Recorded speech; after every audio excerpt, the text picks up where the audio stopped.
The moment you hear this, I need you to stop whatever is racing through your mind and listen with everything inside you. Do not brush this aside as another encouraging message. Do not let your pain convince you that nothing important ever reaches your life. Because what is about to unfold is so much bigger than your fear has prepared you for. If your heart has been carrying invisible wounds, if you have smiled while hiding silent battles, if you have questioned whether God has forgotten your name because every door seemed to close at the exact moment you needed one to open, then I believe this moment is not an accident. You are standing on the edge of something that your past cannot explain. That is why I'm telling you to sit down, not because you are weak, but because what God is preparing to reveal is greater than what your emotions can hold while standing. There are moments in life when heaven moves so quietly that people mistake it for silence. They assume that because nothing dramatic is happening, nothing meaningful is happening. But God's greatest works often begin where human eyes see absolutely nothing. While you thought your life was falling apart, God was arranging pieces that never belonged together until now. While people walked away convinced your story was over, God was writing a chapter they never imagined could exist. While your enemies celebrated too early, believing your tears were proof of defeat, God was allowing time itself to become the witness of His perfect timing. Listen carefully, because this is not about empty excitement or false promises. This is about understanding that there is a difference between being delayed and being denied. Many people gave up because they confused the two. They buried their hope because they mistook God's silence for God's absence. But silence has never meant abandonment. Sometimes silence is the workshop where God builds the very thing that will leave everyone speechless. You have survived nights that should have broken your spirit completely.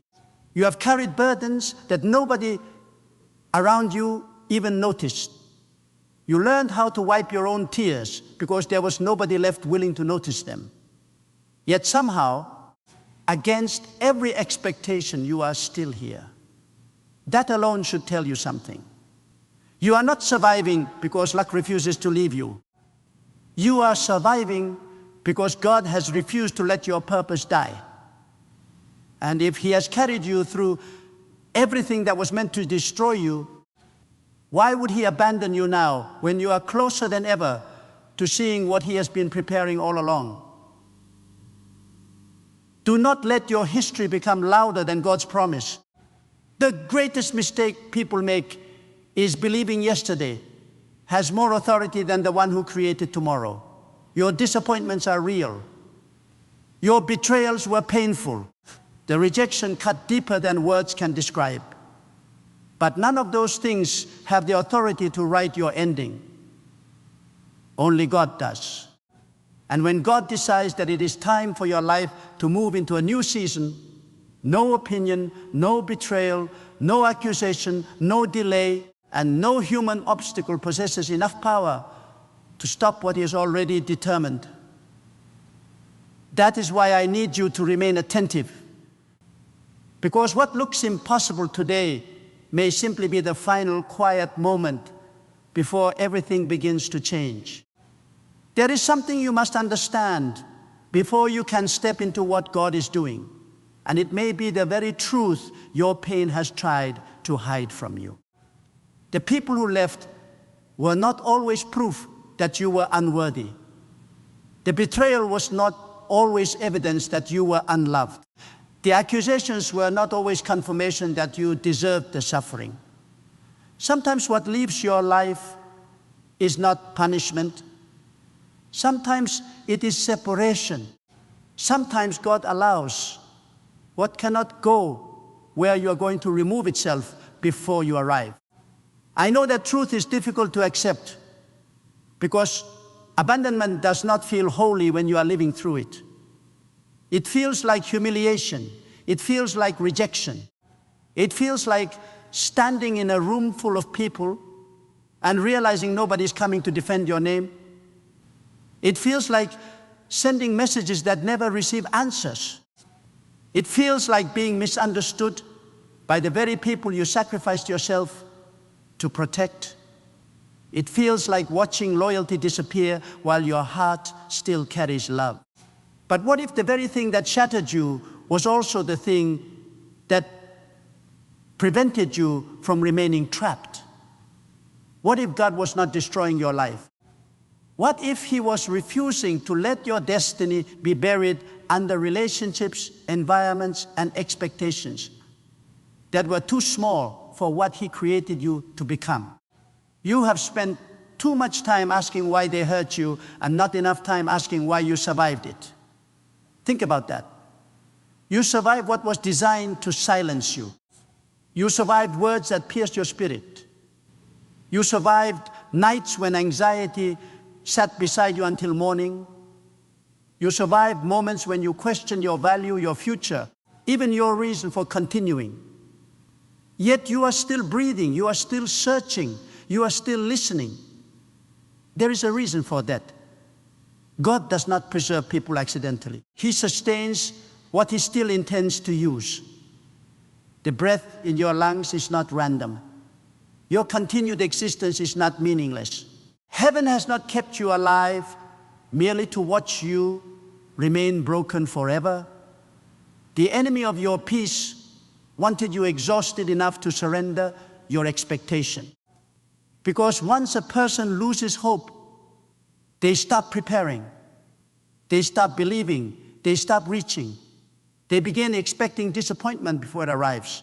And perhaps that has happened to you.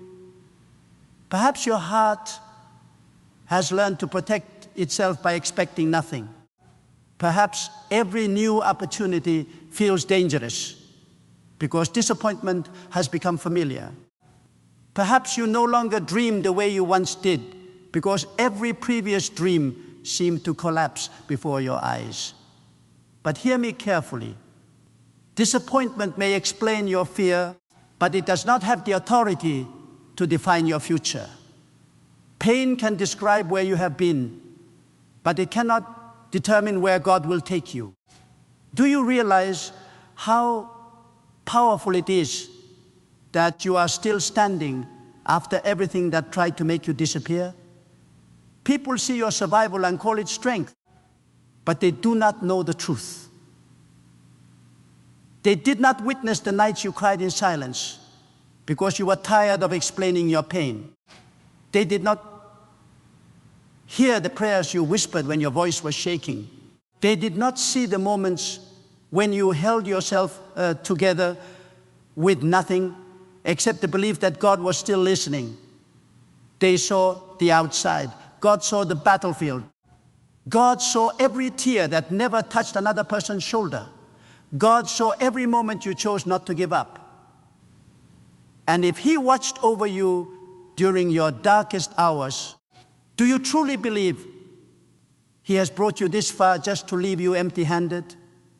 There is something bigger happening, bigger than revenge, bigger than proving people wrong, bigger than finally being recognized by those who overlooked you. Because if your blessing is only about your enemies watching, then your enemies still control your focus. God is doing something greater than that. He is rebuilding what pain convinced you could never live again. He is restoring your ability to trust Him without needing every answer. He is strengthening the parts of you that were once dependent on people's approval. He is teaching you that your identity was never placed in human hands. The people who rejected you did not create you, so they cannot define you. The people who abandoned you did not breathe purpose into your existence, so they cannot remove it. And this is why I said you may need to sit down, because what God prepares often arrives after a season that looked completely opposite. Sometimes The ground trembles before the breakthrough. Sometimes everything feels uncertain right before clarity appears. Sometimes the loneliness becomes deepest just before God reveals that you were never truly alone. You have interpreted delay as defeat for far too long, but there is a difference between waiting and losing. A seed buried beneath the soil looks hidden, forgotten, and lifeless. Yet hidden does not mean dead. Buried does not mean abandoned. And delayed does not mean denied. You are not finished. Read that again within your spirit. You are not finished. Your story did not end with betrayal. Your future was not destroyed by rejection. Your purpose did not die because someone failed to recognize your worth. God's plans for your life are not so fragile that human cruelty can destroy them. If they could, then people would be greater than God. And they are not. They never were. They never will be. So, do not surrender now. Do not walk away now. Do not close your heart now. You have come too far to quit standing at the doorway of what God has been preparing in secret. The tears were not wasted. The waiting was not wasted. The isolation was not wasted. Even the chapters you wish you could erase are being woven into a testimony you cannot yet fully see. One day you will look back and realize that the season you called the end was actually the beginning. And when that realization arrives, it will not merely change your circumstances. It will change you. Because the person rising from this pain will not be weaker, bitter, or defeated. The person rising from this pain will know beyond all doubt that when everything else failed, God never did. There is another reason your journey has felt so confusing, and it is one that most people never recognize until long after the storm has passed. You have been measuring your life by visible evidence, while God has been working through invisible preparation. You wanted immediate answers, but God was shaping lasting character. You wanted every closed door to reopen, but God was leading you toward doors that never belonged to your past. You wanted the people who misunderstood you to finally admit they were wrong, yet God was teaching you something far more valuable than public vindication. He was teaching you that peace does not come from winning every argument. Peace comes from knowing that your life is in His hands, not in the hands of those who speak against you. That is why you must stop chasing explanations from people who have already decided not to understand you. Every moment spent begging for their approval is a moment stolen from the future God is preparing. Think about how many times you almost gave up. There were mornings when getting out of bed felt like climbing a mountain. There were nights when your mind replayed every disappointment until your heart became exhausted. There were moments when you questioned your own value because the voices around you were louder than the quiet assurance God had planted inside you. Isn't it remarkable that even after all of that, something within you refused to die? That small flame may have flickered, but it never went out. Why? Because it did not belong to your circumstances. It belonged to God. People can disappoint you. Circumstances can shake you. Fear can surround you. But no storm has ever possessed enough power to extinguish what God Himself has chosen to keep alive. Do not underestimate what God can accomplish through a person who has been broken, yet still chooses to trust Him. A heart that has never suffered often depends on comfort. A heart that has survived impossible seasons learns to depend on God. There is a strength being formed inside you that cannot be purchased, borrowed, or inherited. It is the strength that grows after countless tears, after silent prayers, after unanswered questions, after choosing faith one more day when every emotion screamed to quit. That strength becomes unshakable because it is no longer built upon favorable circumstances. It is built upon the unchanging character of God. The world teaches you to become louder after being wounded. God teaches you to become wiser. The world tells you to answer every insult with another insult. God reminds you that truth does not need constant defense. The world urges you to prove yourself to everyone who doubted you. God asks a different question. Why are you trying to convince people whose opinions never determined your purpose? There is freedom waiting for the moment you stop carrying burdens that God never asked you to carry. You were never called to make everyone believe in you. You were called to keep believing in the one who never stopped believing in the purpose He placed within you. Some of you have mistaken the quiet season for a forgotten season. You have looked around and wondered why everyone else seems to be moving ahead while your own life feels suspended in uncertainty. Be careful with that comparison. You cannot compare the visible pages of someone else's story with the hidden chapters God is writing in yours. Not every delay is a disadvantage. Some delays are protection. Some unanswered requests are mercy disguised as disappointment. Had certain opportunities arrived when you demanded them, they might have destroyed the very person God was preparing you to become. What you called a setback may have been divine restraint. What you called an obstacle may have been God's hand preventing you from stepping into something that would have stolen your peace. Have you noticed how pressure reveals what comfort hides? When everything is easy, almost anyone can speak about faith. But when the nights become long, when friends disappear, when opportunity collapses, when your reputation is questioned, when your strength feels exhausted, that is when the deepest truths emerge. That is where genuine trust is discovered. God has seen every hidden battle that no audience applauded. Every time you chose integrity instead of revenge, He saw it. Every time you remained honest while dishonesty seemed easier, He saw it. Every time you refused to let bitterness consume your heart, even though you had every reason to become bitter, He saw it. Nothing has escaped His attention. The world notices loud victories, but God notices quiet faithfulness. There is something extraordinary about people who continue walking even when they cannot see the destination. They are not driven by certainty in themselves.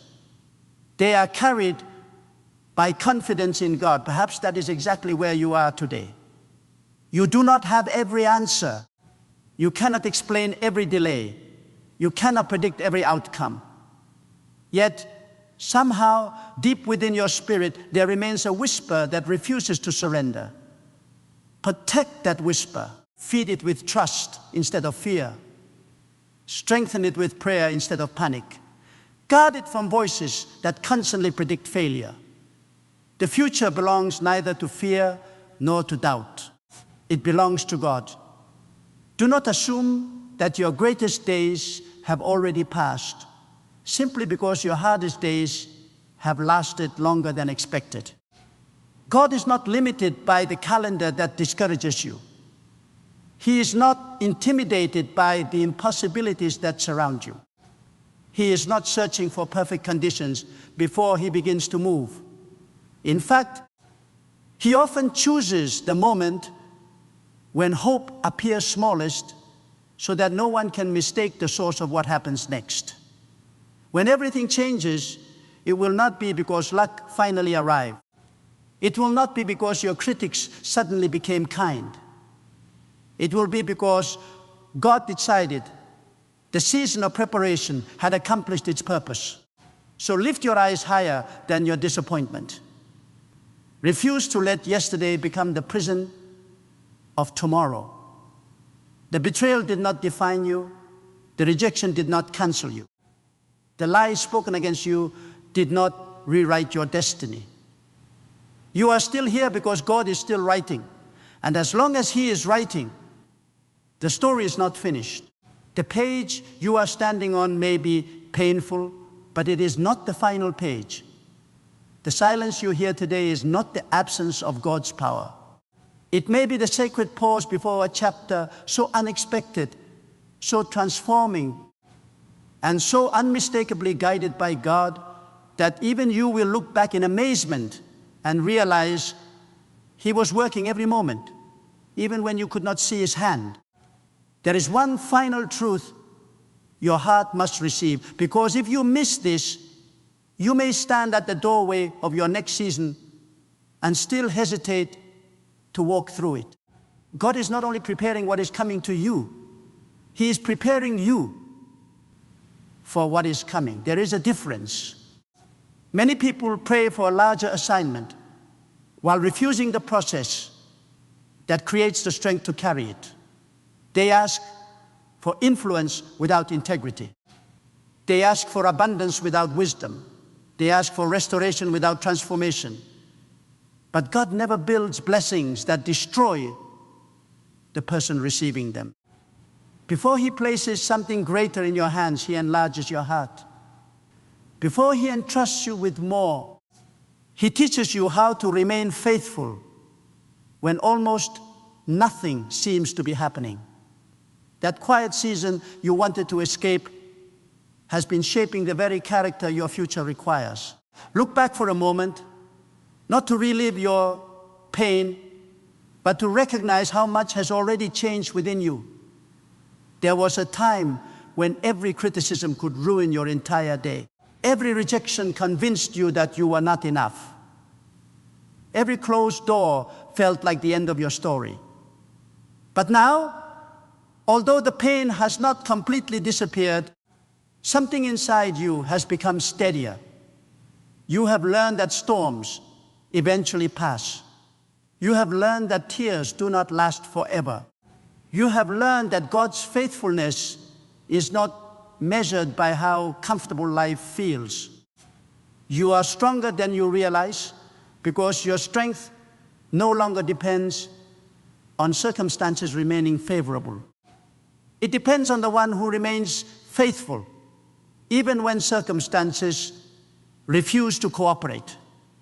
Some people are still waiting for the version of you that was easily manipulated. They remember the person who apologized for things they never did, the person who sacrificed peace just to keep everyone happy, the person who stayed silent while others spoke unfairly, hoping that kindness alone would change hardened hearts. But that version of you cannot return. Not because you have become colder, but because God has taught you the difference between compassion and surrendering your identity. Loving people does not require abandoning the truth. Forgiving people does not require trusting everyone again. Walking in peace does not require pretending that betrayal never happened. God is teaching you to carry both wisdom and mercy together, and that balance will protect your future. Do not fear the changes you feel within yourself.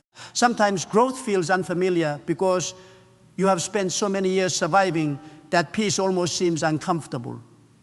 When chaos becomes familiar, calm can feel strange.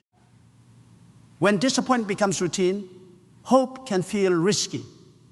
When rejection becomes expected, receiving favor can almost feel unbelievable.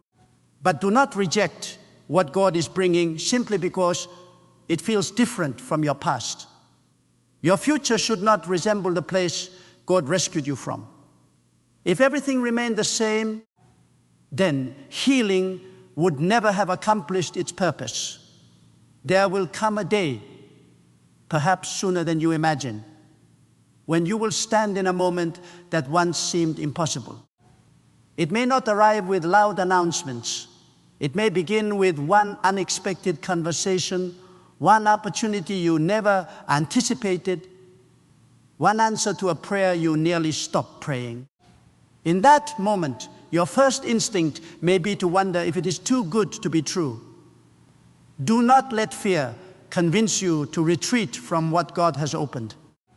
The same God who carried you through seasons of loss is fully able to carry you through seasons of increase. Do not become so accustomed to surviving that you no longer know how to receive. And when those who doubted, you begin to notice that your life is changing, resist the temptation to become consumed with proving them wrong. That is a smaller victory than the one God has prepared. The greatest testimony is not watching your critics become speechless. The greatest testimony is becoming the kind of person whose peace no longer depends on what critics say. There is freedom in that. There is strength in that. There is joy in waking each day knowing that your confidence comes from God rather than from applause. Human approval fades as quickly as it appears, but what God establishes cannot be erased by changing opinions. Never forget that your hardest battles have already revealed something extraordinary about you. They revealed that your spirit could bend without breaking. They revealed that your hope could survive even when your emotions were exhausted. They revealed that every attack intended to make you quit only pushed you closer to discovering the depth of God's sustaining power. The enemy expected your suffering to become your identity. Instead, it became the place where you encountered a deeper trust. The people who underestimated you judged your life by what they could see. God always judged your life by what He placed inside you long before anyone else noticed. So from this moment forward, refuse to speak over your future using the language of your past. Stop declaring that nothing ever changes. Stop believing that every opportunity will end in disappointment. Stop expecting betrayal simply because betrayal happened before. Those thoughts may feel familiar, but they are not faithful. Let your expectation rise again.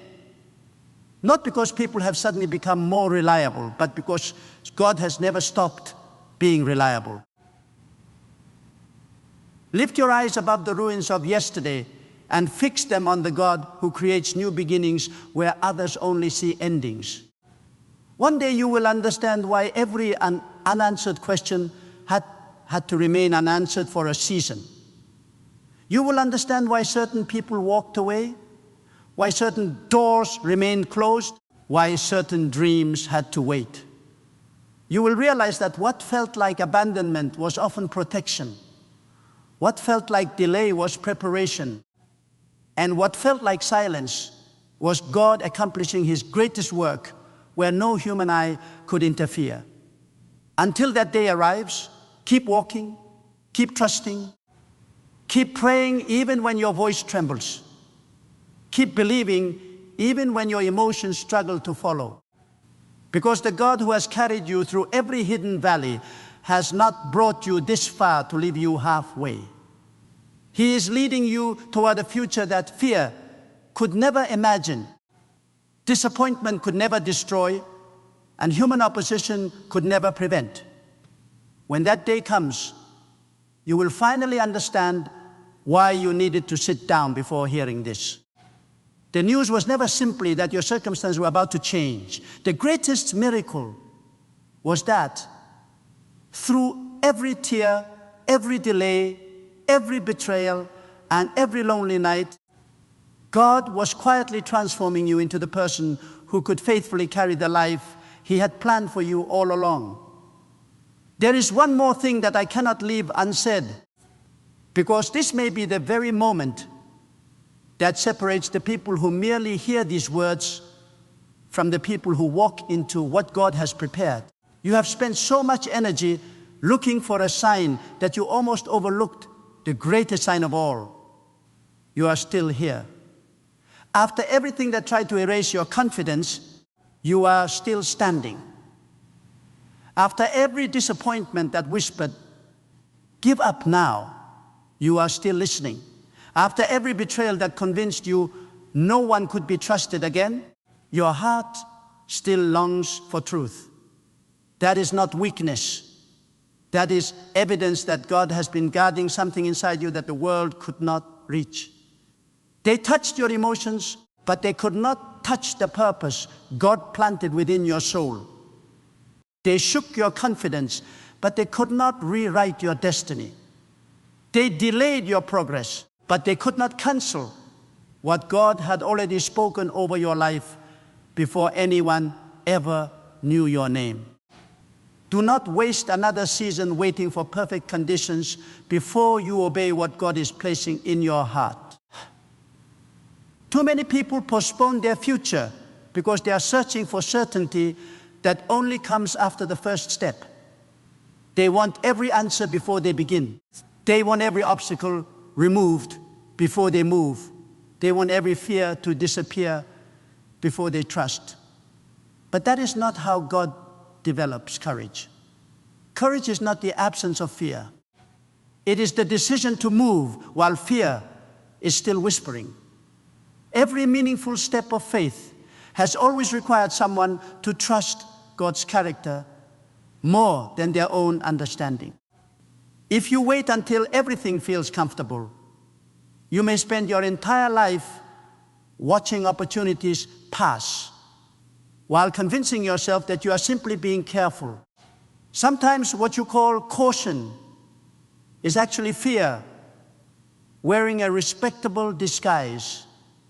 I believe there are dreams buried inside you that have been waiting for permission to breathe again.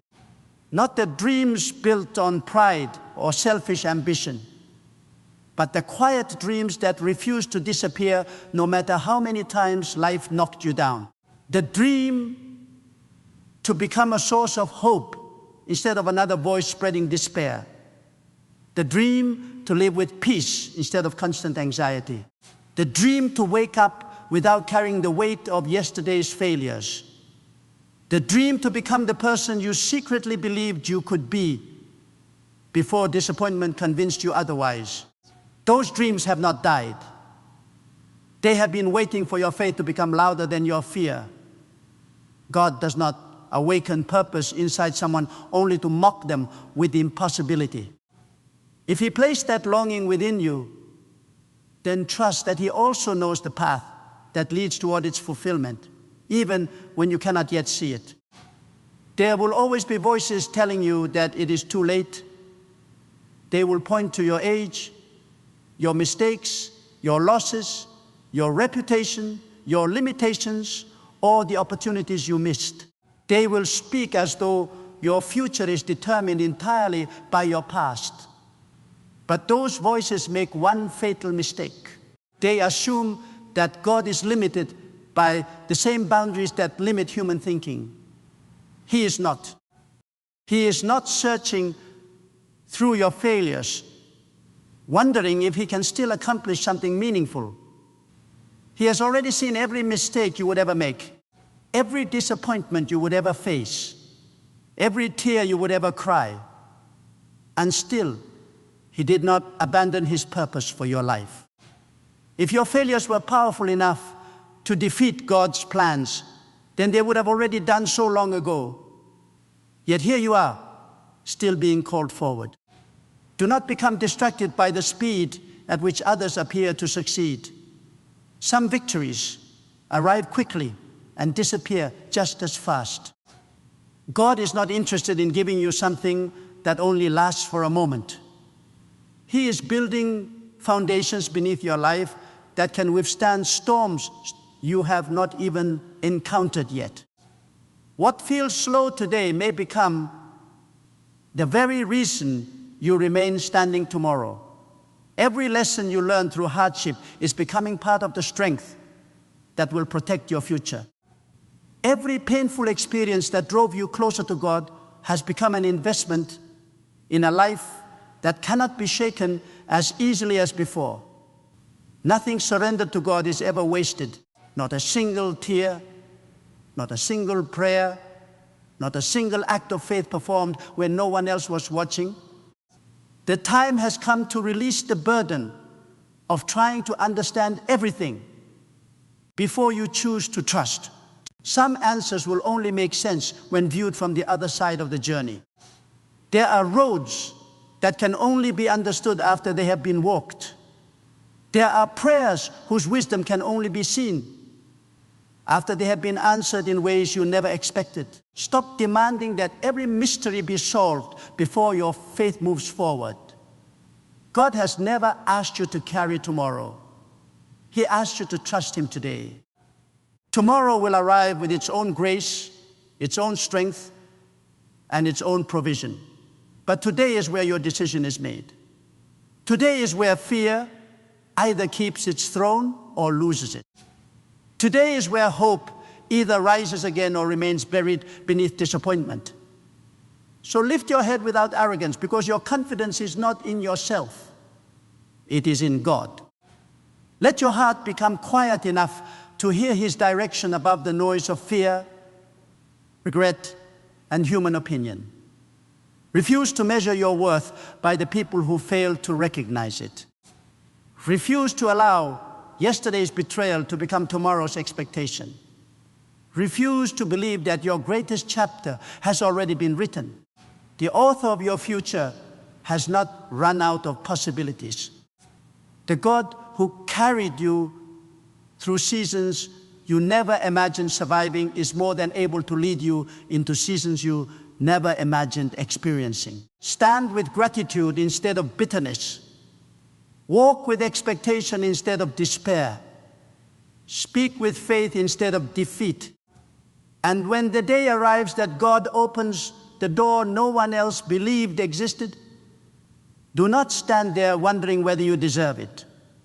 Simply remember every hidden valley, every silent tear, every lonely night, every battle that taught you to depend on God alone.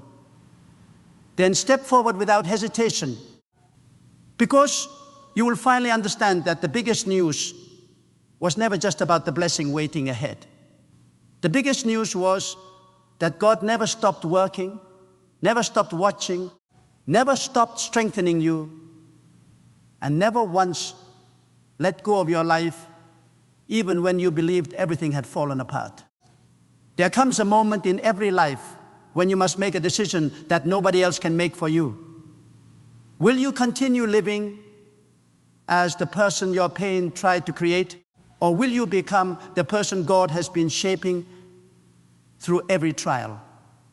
That decision begins today, not tomorrow, not when every question has been answered, not when every wound has completely healed.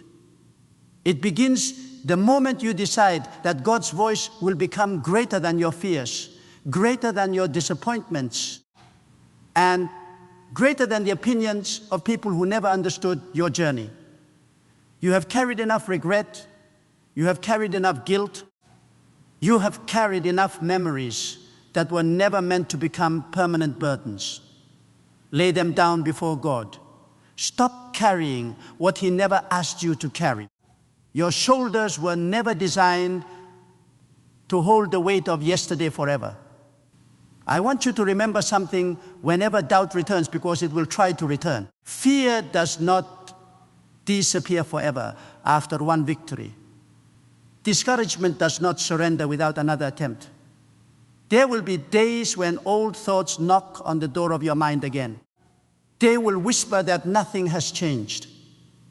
They will remind you of every failure, every rejection, every painful memory. But this time, do not entertain them.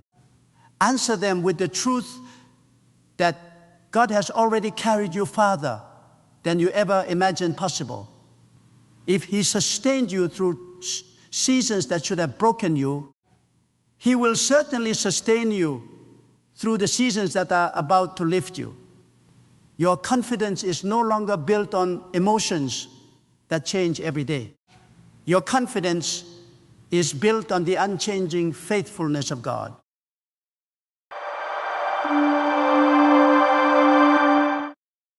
There are women who walk among us unseen by the world, but known deeply by God. They do not chase attention, yet heaven watches over every step they take. These are the chosen women, set apart, refined through fire, hidden in divine timing, and protected by the unseen hand of God.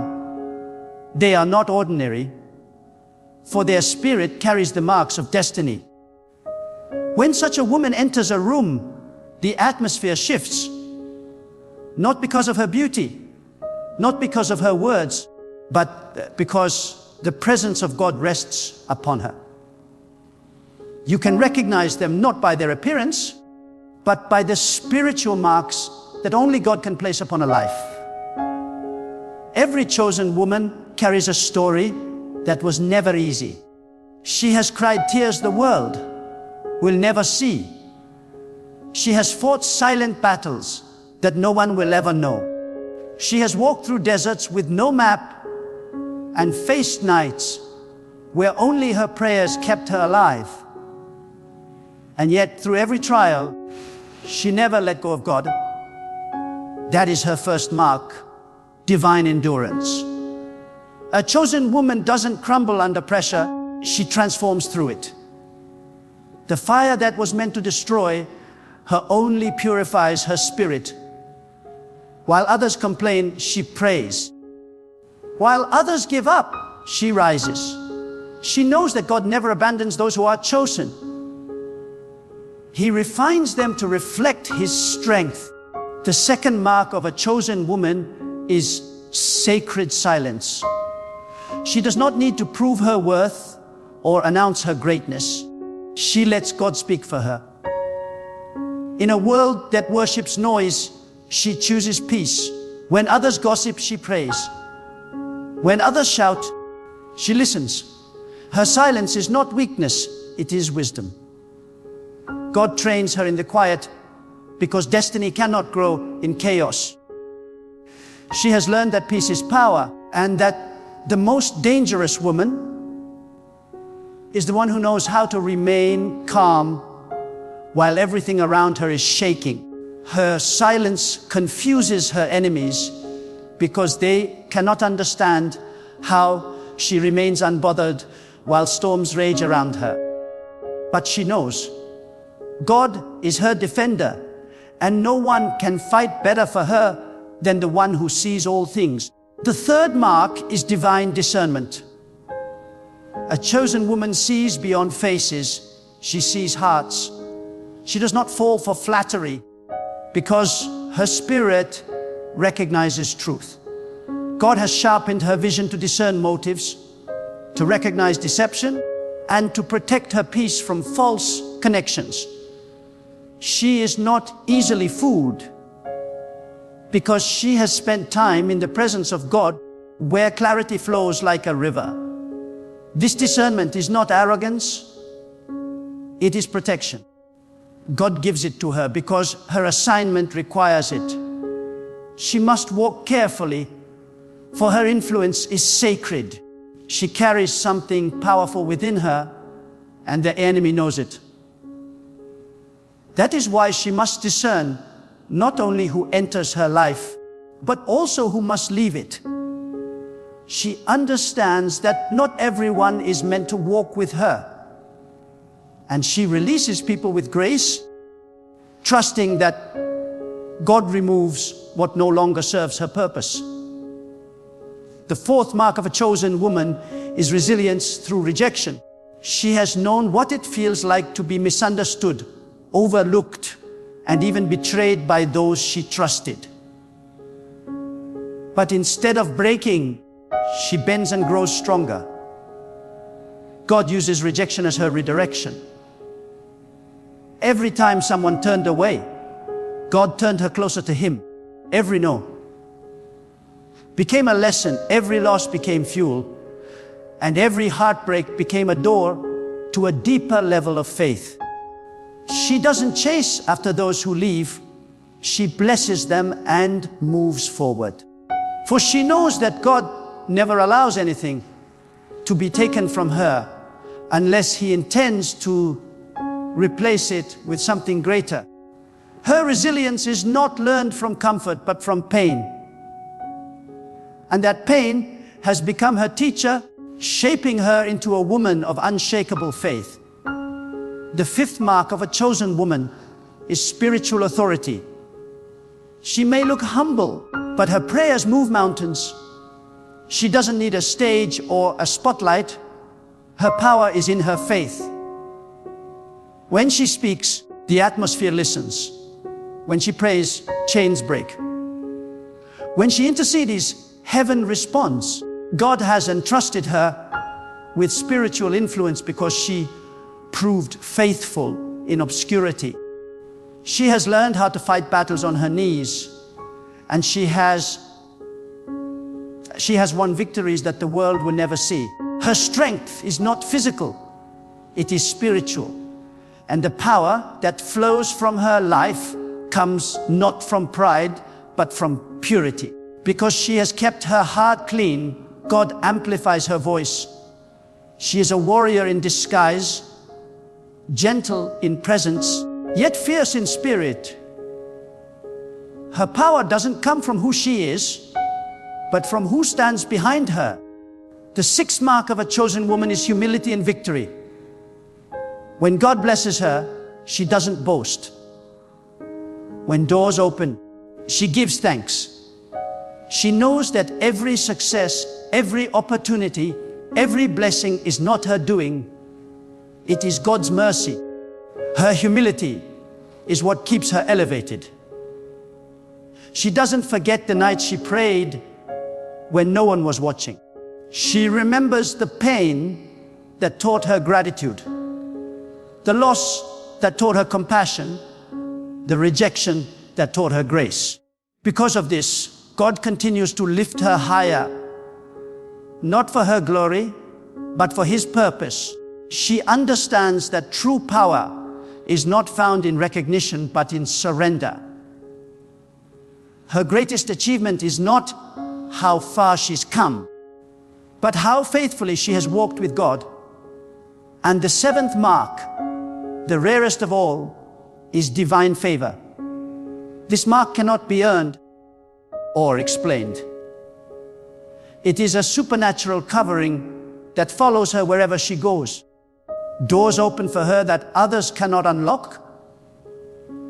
People bless her without knowing why. Opportunities find her even when she's not searching.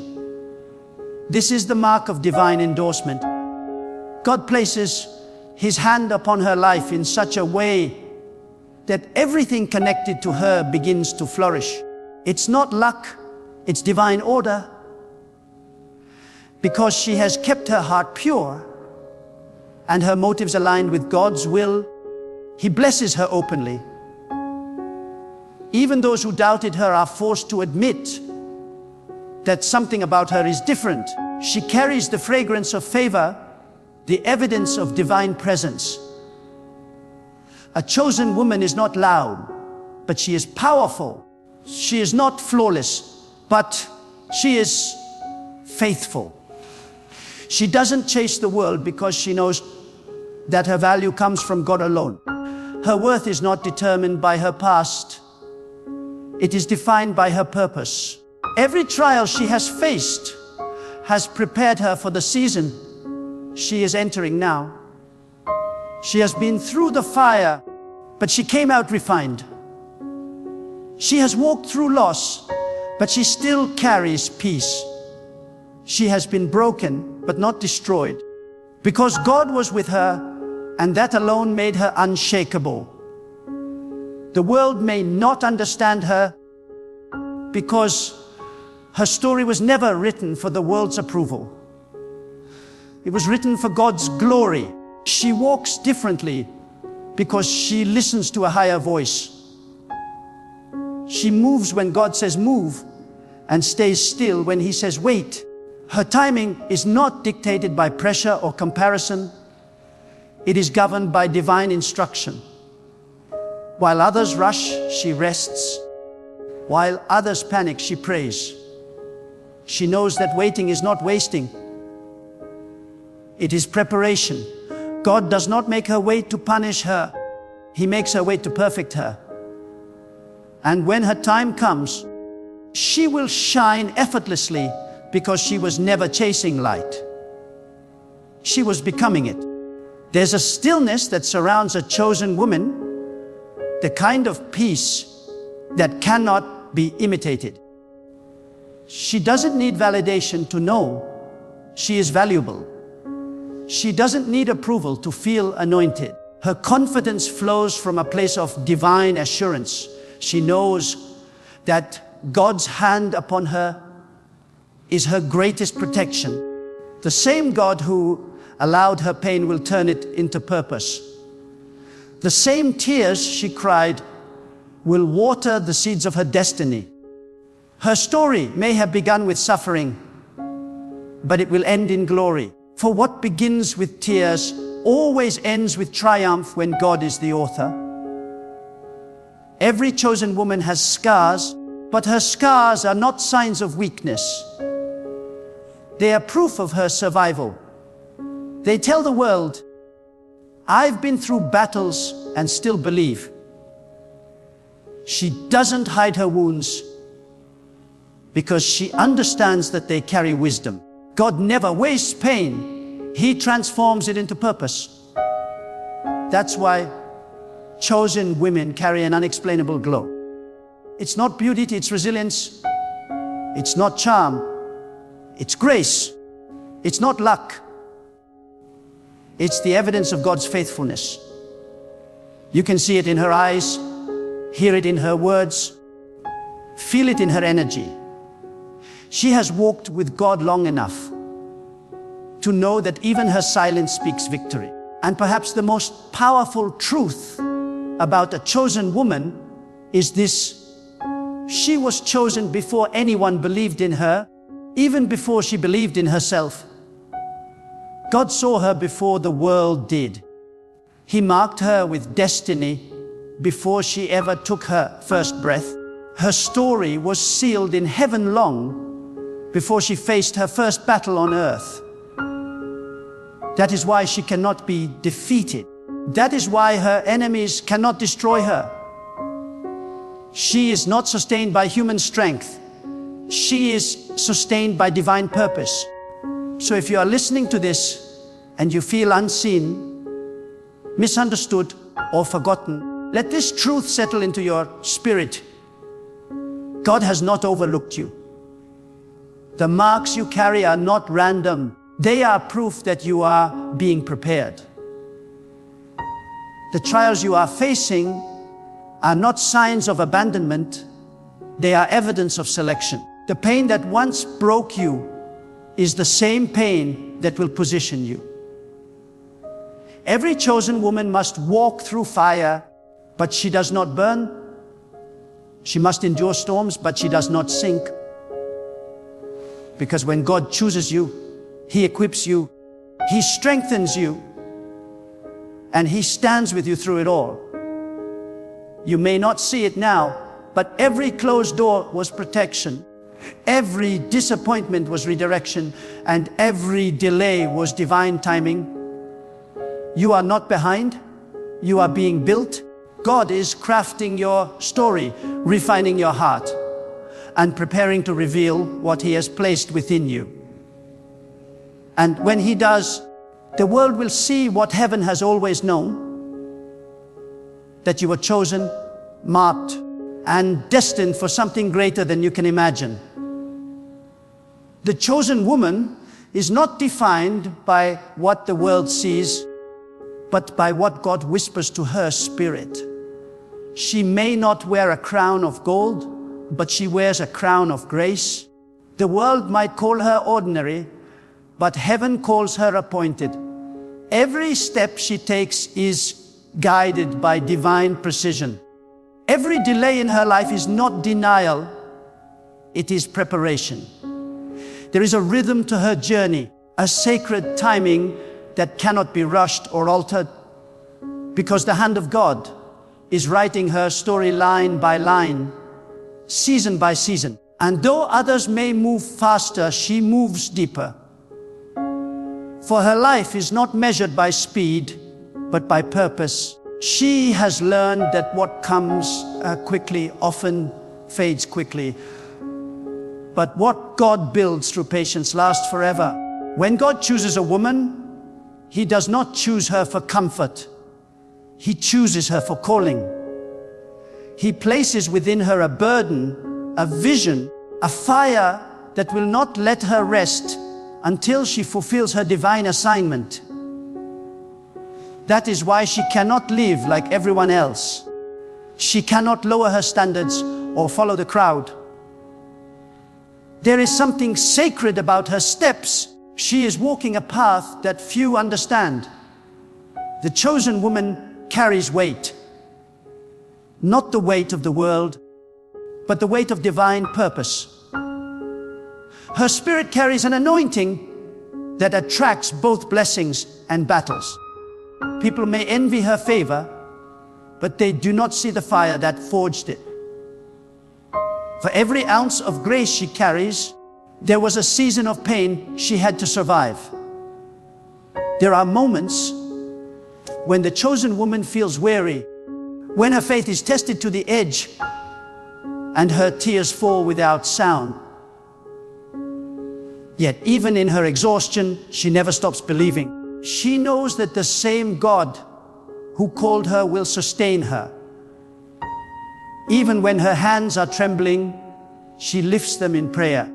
Even when her voice is weak, she speaks faith into her atmosphere, because she understands that her strength does not come from her own power. It comes from the presence of God within her. The chosen woman does not collapse under pressure, because she knows the one who holds her never sleeps. She keeps going, not because it's easy, but because quitting is not in her spirit. What sets the chosen woman apart is her unwavering obedience. When God tells her to move, she moves. When He tells her to wait, she waits. Her obedience is not selective, it is complete. Even when she doesn't understand, she trusts. Even when it costs her comfort, she says yes, because she has learned that obedience unlocks blessings that talent, beauty, or influence never could. She knows that the favor of God does not flow where there is rebellion. It flows where there is surrender. And though her obedience may lead her through wilderness seasons, she never doubts that the promised land is waiting on the other side. The chosen woman knows that faith is not about seeing. It's about walking blind and trusting that God will catch every step. There is also a divine magnetism around the chosen woman. She doesn't have to chase people, opportunities, or recognition. When she aligns her heart with God's will, what is meant for her begins to find her. Her life becomes a testimony of divine attraction. She doesn't manipulate outcomes. She manifests purpose through faith. When God marks a woman, He also commands the universe to cooperate with her destiny. Situations that once resisted her suddenly begin to yield. What once was impossible becomes effortless, because divine favor shifts everything in her favor. She is not lucky. She is led. She is not striving. She is aligned.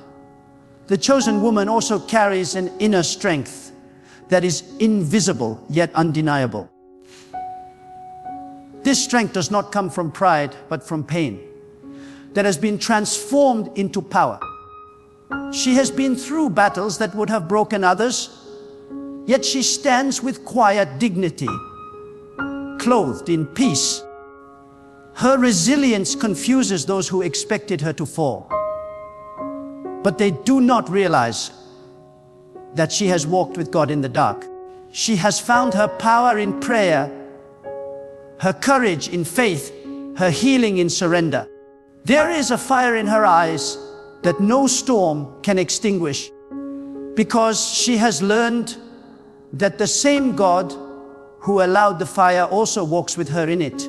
A chosen woman's heart beats with purpose. She does not live by emotion. She lives by conviction.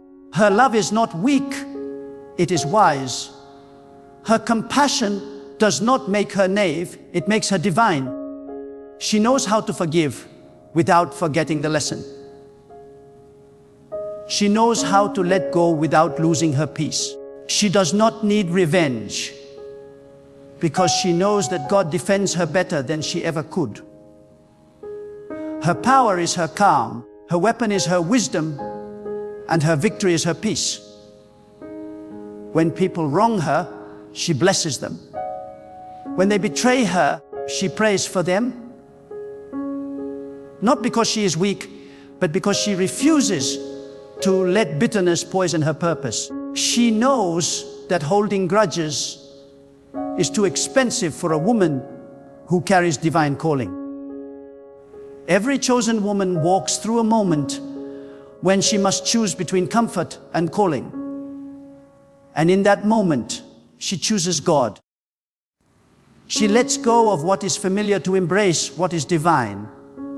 She surrenders her plan so that God's plan can unfold. She understands that elevation requires separation and destiny demands discipline. When others are celebrating distractions, she is cultivating devotion. When others seek validation, she seeks revelation. She lives differently because she was chosen differently. Her life is a message that says, God is enough. When God chooses a woman, He hides her before He reveals her. He keeps her unseen, uncelebrated, sometimes even misunderstood. Not because He is punishing her, but because He is protecting her. Hidden seasons are holy seasons. They are the places where God strengthens her foundation so that when her time comes, she will not collapse under the weight of her calling. Many mistake delay for denial, but the chosen woman knows better. She knows that hiddenness is proof of preparation. Every quiet season is a training ground for greatness. God never reveals what He has not refined. There is a serenity in the chosen woman that cannot be shaken by chaos. Her peace is her signature. She walks through storms as if she hears a voice that others cannot hear. She is calm because she knows that God's plan is greater than her fear. The same God who led her into the valley will also lead her out of it. She doesn't need to understand every detail to trust the direction. She knows that faith is not built in comfort, it's built in uncertainty. Her peace is her power because it tells the world, I may not see what's ahead, but I trust the one who does. A chosen woman is also deeply generous. She gives love, kindness, and wisdom freely because she knows everything she has comes from God. Her giving spirit is what keeps her blessed. She knows that when she pours into others, God refills her. She doesn't give for recognition. She gives out of revelation. She knows that life multiplies what you give, not what you keep. So she gives hope where there is despair, light where there is darkness, and compassion where there is pain. She is a reflection of divine abundance, not because she has everything, but because she trusts that God is her source of everything. There are also moments when the chosen woman must stand alone. People may misunderstand her faith, question her choices, or mock her silence. Yet she stands firm, unshaken by opinions, because she knows that the approval of people is temporary, but the approval of God is eternal. She does not need applause to know her worth. She does not crave validation because her spirit has already been validated by the one who created her. Even when she feels unseen, she reminds herself, God sees me. That assurance gives her strength when she walks alone. The chosen woman carries a rare combination of gentleness and power. She can heal and correct, nurture and lead, love and let go, all with grace. She doesn't fight with noise, she wins through presence. Her calm is louder than arguments, her kindness stronger than revenge. She embodies strength wrapped in softness. And through her, God shows that power and humility can coexist, that strength and tenderness can walk hand in hand. What makes the chosen woman unstoppable is not her ability to avoid pain, but her ability to rise after it. She doesn't deny her wounds, but she refuses to let them define her. Her story is a series of comebacks written by God's mercy. Every time she thought it was over, God whispered, "I am not done." And because she listens to that voice, she keeps going, glowing and growing. Her resilience is not human, it's divine. When the chosen woman finally steps into her season, everything about her shines differently. Not because she has changed who she is, but because she has become who she was always meant to be. The waiting, the tears, the trials, all of it was the making of her. Now she moves with quiet authority, knowing that everything she lost was part of what she needed to gain. God's timing has elevated her, and His favor has surrounded her. When God marks a woman as chosen, He rewrites her identity in the unseen. She stops living for the eyes of people and begins living for the gaze of God. There comes a moment when she realizes that her worth is not defined by her beauty, her status, or her achievements, but by her alignment with divine will. Her heart becomes sacred ground, a place where faith breathes and destiny unfolds. The chosen woman is not loud about her greatness. She is quiet about her purpose. She moves in silence because she understands that divine power does not need public validation. It only needs private obedience. The chosen woman does not chase what is temporary. She waits for what is eternal. She understands that every relationship, every opportunity, every door that closes is guided by divine precision. If something leaves her life, she doesn't break, she bows. Because she knows that if God removes it, it was not meant to stay. The chosen woman has learned to release with grace, to surrender without fear, and to trust that every ending is a setup for divine redirection. She does not panic when life shifts, because she knows that when she walks with God, even loss becomes a lesson, and every delay becomes divine protection. The chosen woman carries an atmosphere. When she enters a place, peace follows. When she speaks, wisdom flows. When she prays, the heavens listen. Her presence changes environments, not because of who she is, but because of who she walks with. Her life becomes a vessel of divine influence, and those who encounter her can sense that she carries something different, something sacred. This is what it means to be chosen, to be so full of divine presence that your silence speaks louder than your words, your actions preach louder than your voice, and your faith shakes what fear cannot. She does not compete, she completes. She does not envy, she evolves. She does not fight for recognition, she lives for revelation. Her heart is too anchored in divine purpose to be swayed by worldly opinions. She knows that comparison is the enemy of calling, and so she stays focused on her lane, her mission, her timing. When others rush, she rests. When others chase, she prays. When others panic, she praises. Because she knows that everything connected to her destiny will arrive exactly when God sends it. A chosen woman is not afraid of solitude because she has learned that divine instruction is born in silence. The world calls it loneliness, but she calls it intimacy. Those who are chosen must often walk alone, not as punishment, but as preparation. For in solitude, God molds her character, refines her discernment, and strengthens her spirit. It is in the stillness that she learns to hear the subtle whispers of divine direction. She discovers that not every voice deserves her attention, and not every door is meant to be opened.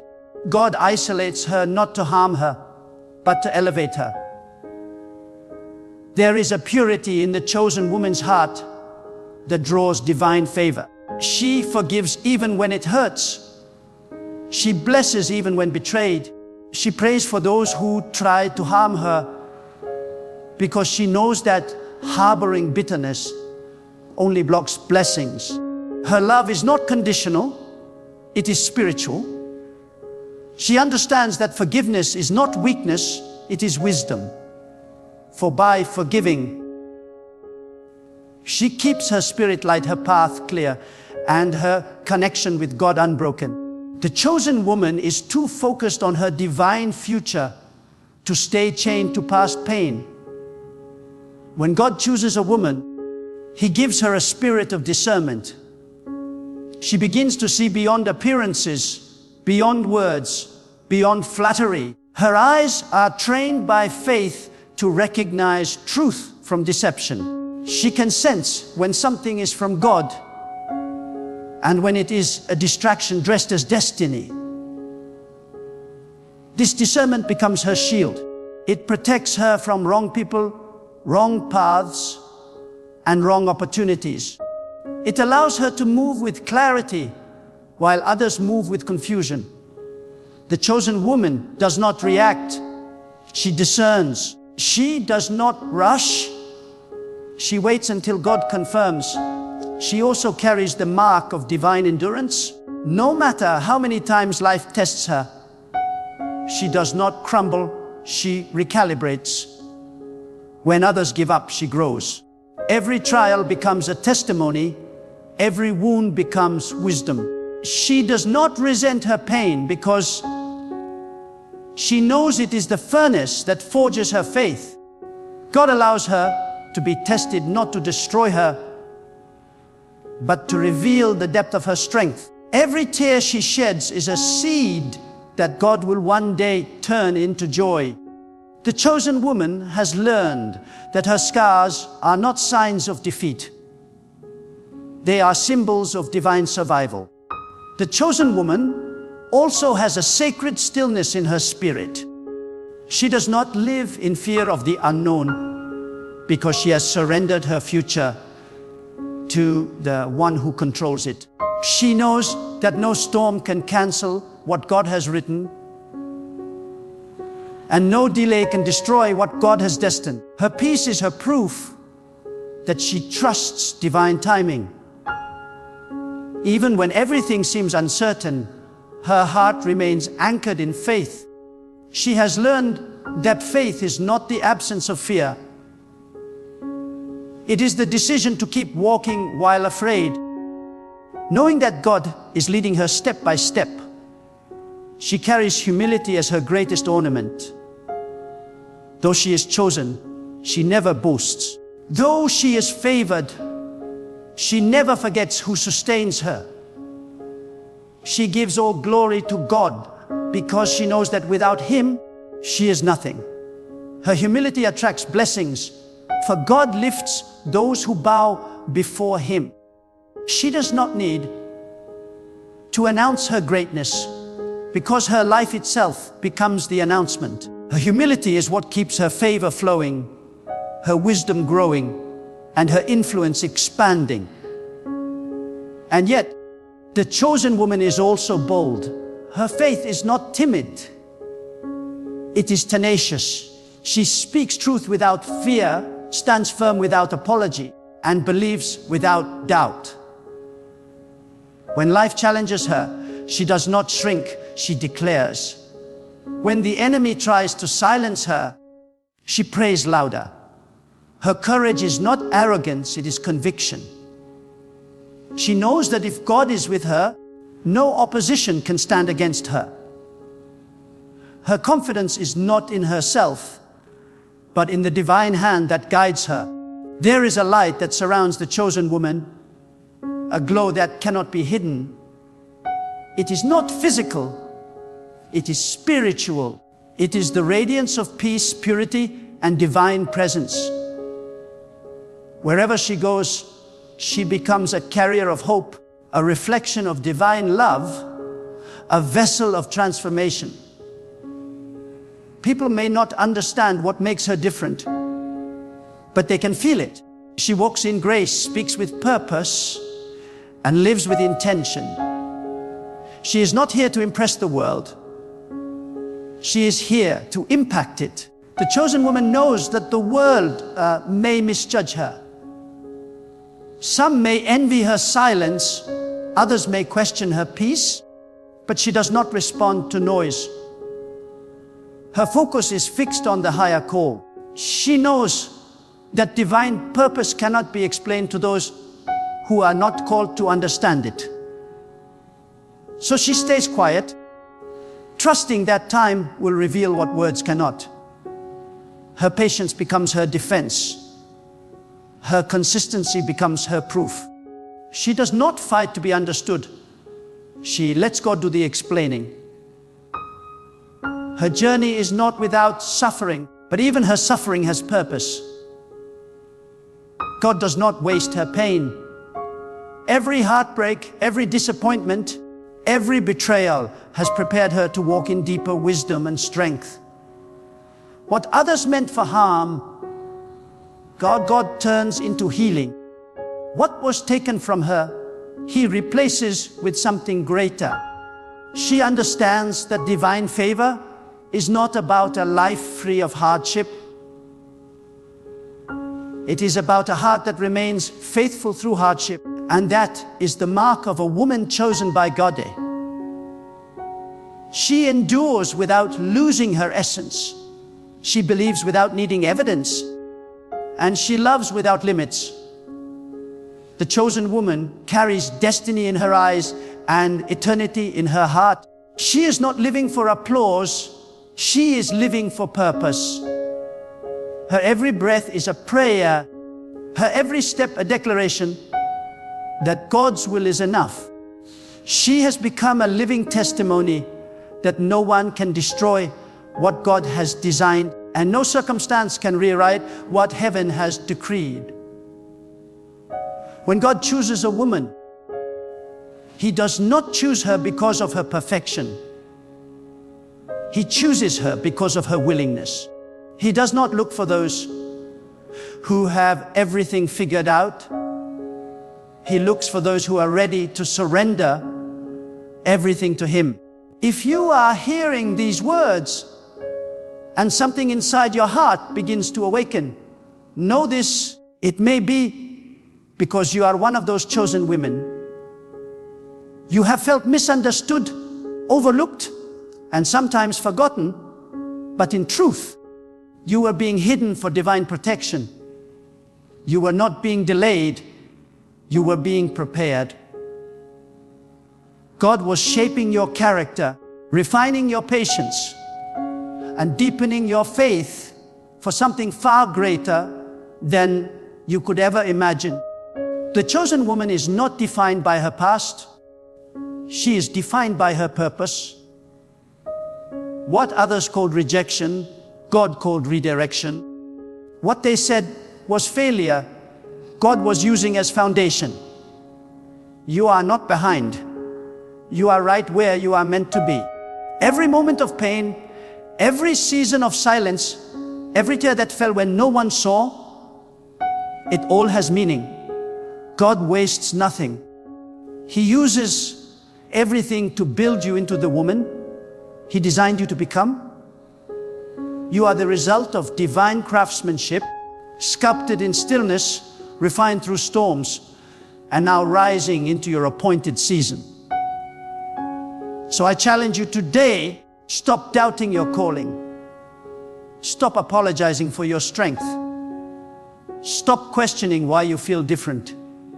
You are not ordinary. You were never meant to blend in. You were meant to stand out for the glory of God. Chosen women carry a responsibility to walk with grace, to speak with wisdom, and to live with unwavering faith. The world needs your light. The world needs your strength. The world needs the example of a woman whose confidence is not in herself, but in the power of God working through her. If you feel weary, rise again. If you have fallen, get back up. If you have lost your way, turn your heart once more toward God. He has not forgotten you. He has been waiting for you. Every delay in your life has been divine strategy. Every closed door has been divine mercy. And every waiting season has been divine protection. The chosen woman does not live in fear of what she has lost. She lives in expectation of what God will restore. So walk with your head high, not in pride, but in purpose. Speak not with arrogance, but with assurance. Carry yourself as a woman who knows that she belongs to God, that her value is eternal, and that her destiny is divinely sealed. Let your presence be a testimony that faith is stronger than fear, that purity is more powerful than popularity, and that obedience opens doors that talent never can. You were not chosen to impress the world. You were chosen to impact it. You were not chosen to chase validation. You were chosen to reveal divine truth. The mark of a chosen woman is not what she wears or what she owns. It is the light she carries when she walks through darkness. And the world will know who she is, not by her words, but by the divine peace that surrounds her life. So let your spirit rise. Let your faith ignite. Let your heart become a vessel of divine purpose. Wherever you go, carry the mark of one who has been chosen by God, not to boast, but to bless, not to be seen, but to serve, not to shine for yourself, but to reflect the glory of the one who sent you. Because when a woman chosen by God finally understands who she is, she becomes unstoppable. Her steps are guided, her words carry power, and her life becomes living proof that no force on earth can stand against the will of God. And when she walks, the very ground beneath her feels it, because the presence of God moves with her. So walk boldly, chosen woman. Live fearlessly. Pray faithfully. And never forget, your calling was written long before the world knew your name. What God has marked, no one can erase. What God has planned, no one can block. And what God has started in you, He will finish in divine perfection. You are chosen. Live like it.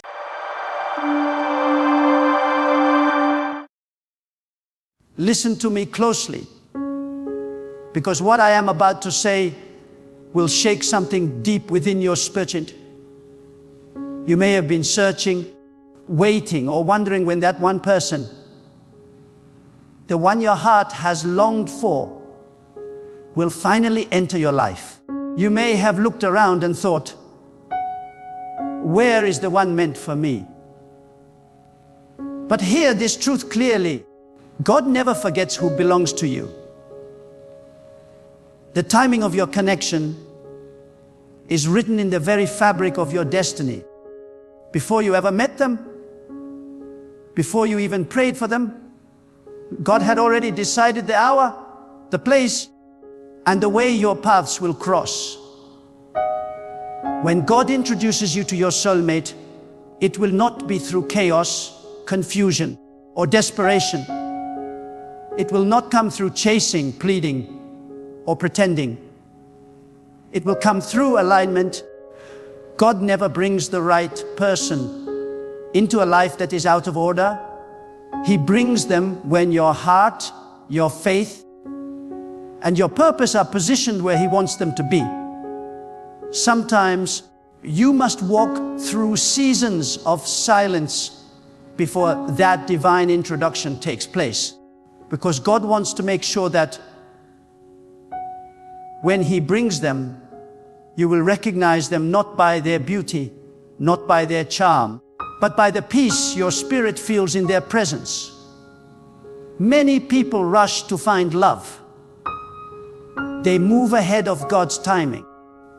They become impatient and attach themselves to people who were never meant to walk the journey with them. But God does not work through impatience. He works through preparation. When you are waiting, you are not wasting time. You are being refined. Every delay is divine training. God uses solitude to mature your emotions, strengthen your wisdom, and sharpen your discernment. You cannot receive a soulmate while you are still confused about who you are. God reveals your identity first, so that when your soulmate arrives, you will not mistake companionship for completion.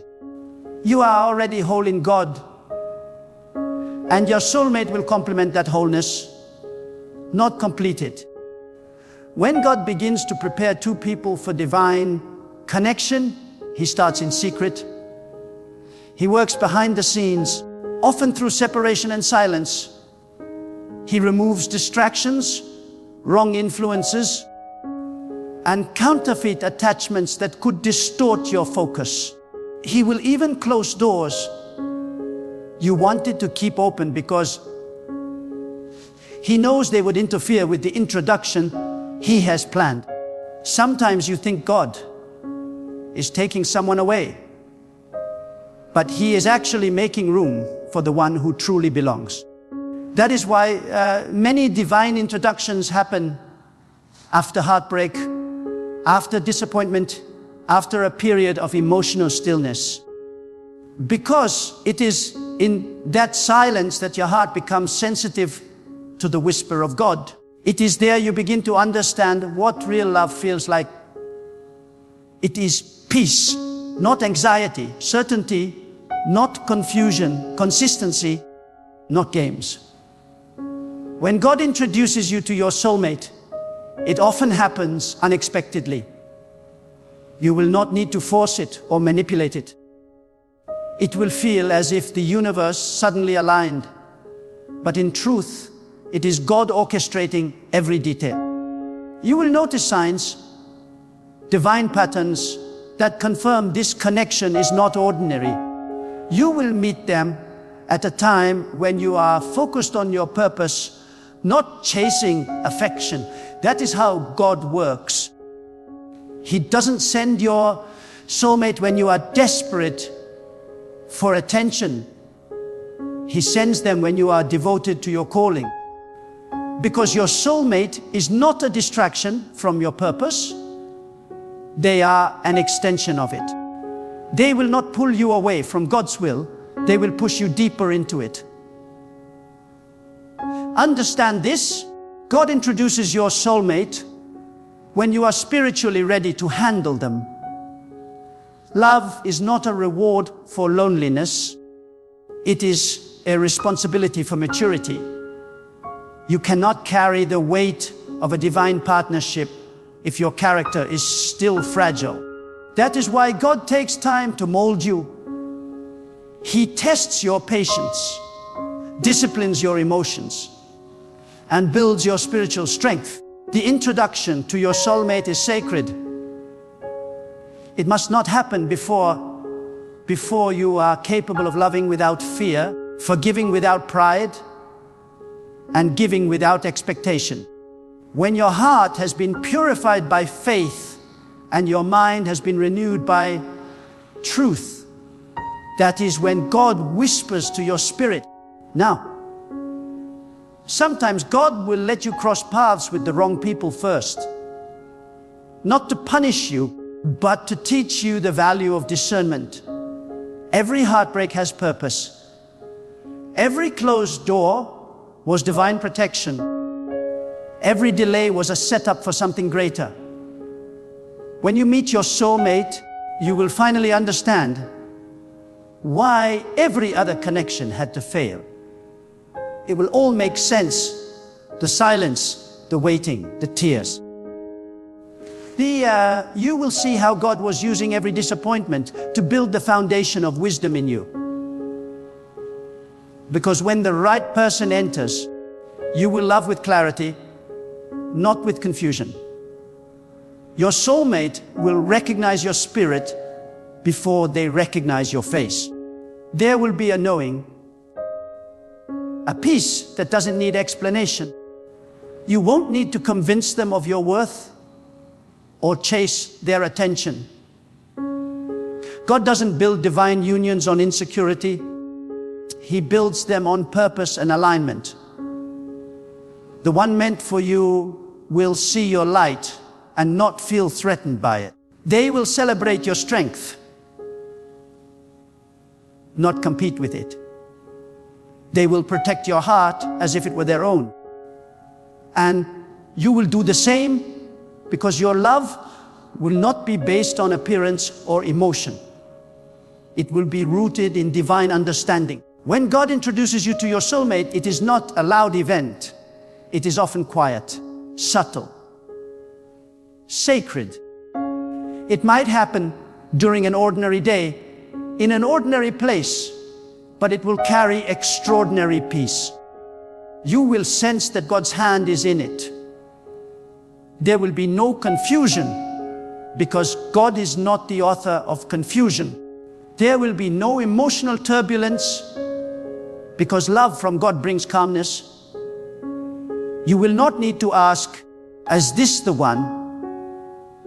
Because your spirit will already know. The same peace that guided you through storms will confirm that you have found safe harbor. But here is the truth many overlook.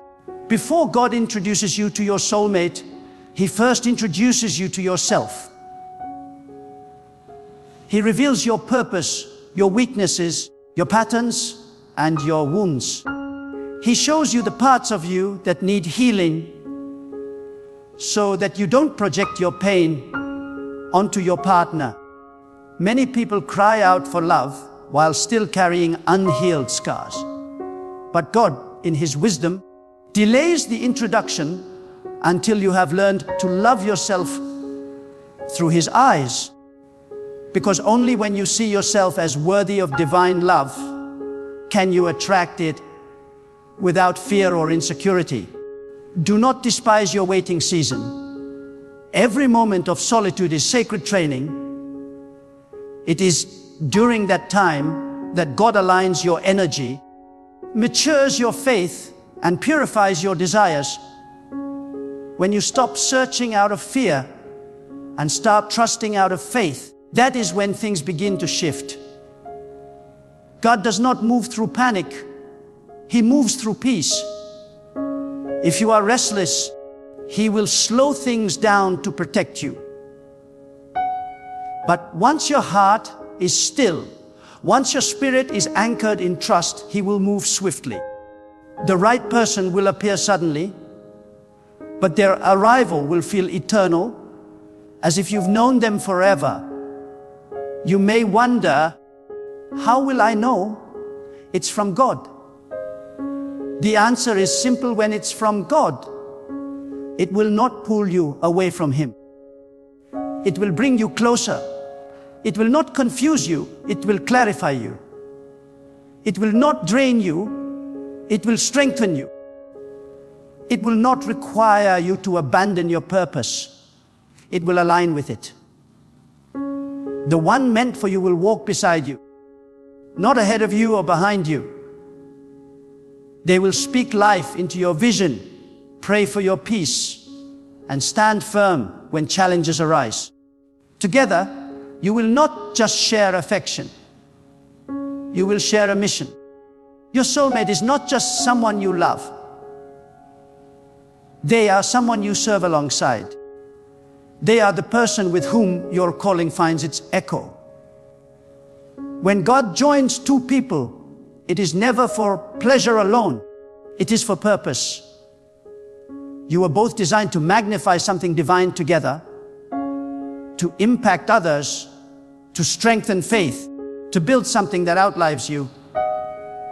That is why God is careful about who He allows into your life. He knows that love can either propel you or paralyze you. And He will never let a love that destroys your destiny take root in your soil. There will be times when you feel forgotten, but God never forgets.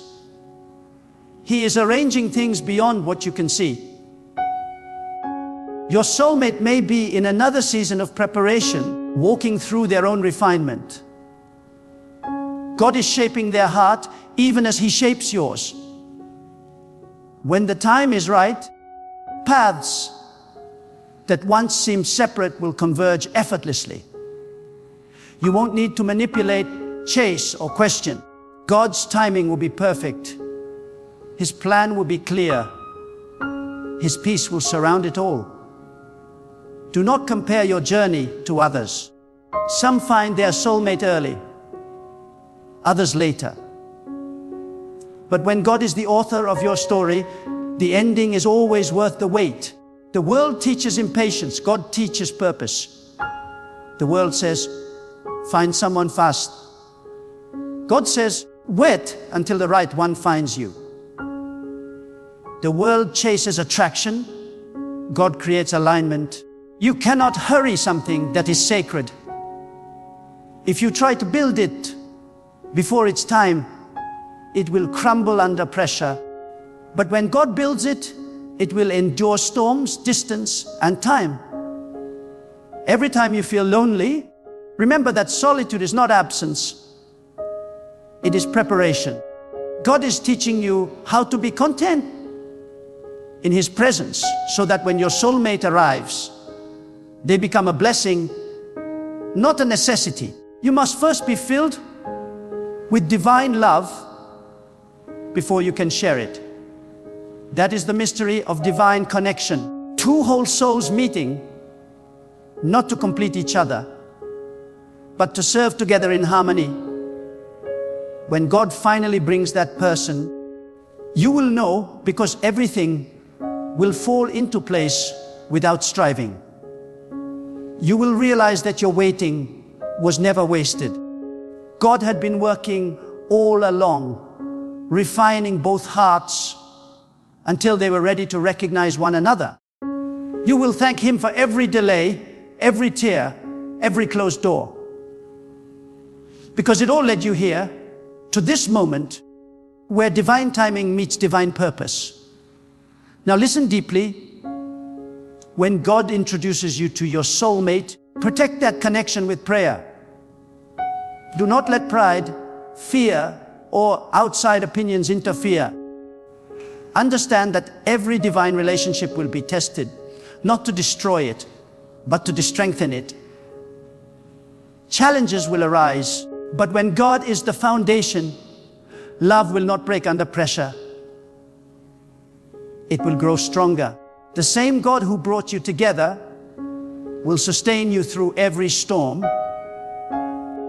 And as you walk together, remember that your love is a reflection of God's love. Patient, enduring, selfless, and kind. You were never meant to chase love in fear. You were meant to receive love in faith. That is how God introduces you to your soulmate. Not through chaos, but through divine peace. Not through chance, but through purpose. Not through desperation, but through destiny. And when it happens, you will know, because your spirit will whisper, this is what I was waiting for. And now, I want you to understand something deeper, something that few truly grasp. God does not just introduce you to your soulmate for companionship. He does it to fulfill divine purpose. There is a mission behind every sacred union, a reason that goes far beyond romance or emotion. When God unites two souls, He weaves together two destinies. What one lacks, the other carries. What one dreams, the other confirms. What one starts, the other strengthens. This is why God takes so much time preparing both hearts. Because divine love is not a fleeting feeling. It is an eternal partnership designed to advance His plan on earth. When God introduces you to your soulmate, your spirit will feel a divine recognition. It is not about physical attraction first. It is about spiritual confirmation. You will sense a connection that your mind cannot explain, but your heart cannot deny. It will feel as though you have known them beyond time, as if your souls always been intertwined. That is because God designed you with someone in mind, not as a missing piece, but as a divine mirror, someone who reflects back the parts of you that God refined. But let me tell you this, God will not send your soulmate while you are still entertaining counterfeits. He cannot reveal the true while you are distracted by the false. Many people cry that they cannot find the right one, but they are holding tightly to the wrong one. God cannot place something holy in a hand that still clings to what He has already asked you to release. Sometimes the introduction to your soulmate begins with separation. God will take away what was never meant to stay, and though it may hurt, that loss becomes divine preparation. Every goodbye spoken in faith becomes a doorway to a greater hello ordained by heaven. God is not a God of confusion. He is a God of clarity. When the right person enters, you will not have to beg for consistency or prove your worth. The right one will not leave you guessing, because God's order always brings peace. If you have to chase it, fight for attention, or constantly explain yourself, it is not from God. The one He sends will come with understanding, with effort, and with mutual respect. You will see reflection, not perfection, but direction. Together, you will walk in alignment toward a shared destiny, not competing, not controlling, but complementing each other with grace. And understand this powerful truth: before God introduces you to your soulmate, He tests your loyalty to Him. He watches how you love when there is no one to love you back. He observes how you stay faithful even when you feel forgotten. Because if you cannot love God in your loneliness, you will not know how to love your soulmate with purity. God trains your heart in the solitude of waiting, teaching you patience, discipline, and gratitude, so that when love comes, you will cherish it, not idolize it. You will serve it, not possess it. Because divine love is not about ownership. It is about stewardship. Your soulmate is not a fantasy God creates to make you comfortable. They are a reality He ordains to make you fruitful. You are meant to build together, to pray together, to grow together, and to carry divine responsibility together. Will not unite you for mere pleasure. He will unite you for purpose. This is why the one He chooses will not distract you from your calling. They will deepen it. You will inspire each other to rise higher, to stand stronger, and to walk closer with God. Your relationship will not revolve around insecurity, but around faith. It will not be built on fleeting emotion, but on spiritual conviction. And when the enemy tries to divide what God has joined, you will not crumble because your foundation is divine. When God is the center, storms cannot destroy you, they only refine you. You will face challenges, yes, but those challenges will become sacred fire that purifies your love. You will learn forgiveness, you will learn endurance, and through every trial, you will learn that divine love is not fragile, it is fortified by faith. When two souls anchored in God walk together, even their silence becomes prayer, and their unity becomes testimony. Do not rush this process. Many are so eager to be chosen that they forget to be prepared. You cannot demand a divine relationship while living with undisciplined emotions. You cannot pray for a godly connection while ignoring the character it requires. God does not give His treasures to the unready. He will test your patience to reveal your maturity. He will test your faith to reveal your trust. And when your soul learns to rest in Him without anxiety or complaint, He will move suddenly, introducing you to the one He crafted for you long before time began. The introduction may not happen in a grand way. It could be through a simple moment, a quiet meeting, or an unexpected encounter. But do not underestimate God's subtlety. He works in divine precision, not in noise. You may think it's coincidence, but later you will look back and see His fingerprints over every detail.